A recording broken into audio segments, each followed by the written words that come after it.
Hello guys, ayan magluluto ako ngayon ng instant na ulam. Ayan, nakikita niyo ang ating lulutuin ay corned beef. Ayan.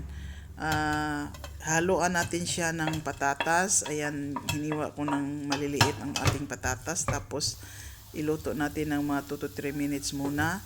Tapos isunod natin ang ating bawang at sibuyas. Ayan ang style ng aking pagluto.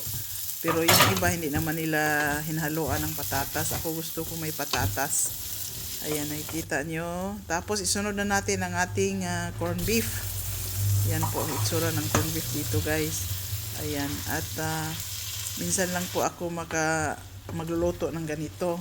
Pag wala talagang ulam, yan. Nagluluto ako minsan ng corned beef. Ayan, hinalo-halo na natin. Tapos nilagyan ko ng kunting tubig para maluto talaga ang patatas.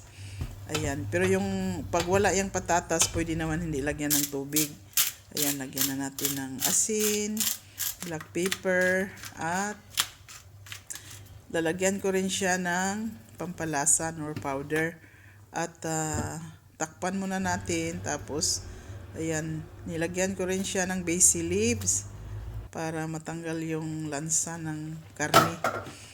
Ayan, kumulo na po at ilagay na natin ang ating basil leaves. Ayan, kinupit-gupit ko para pino siya. Ayan, thanks for watching. Bye!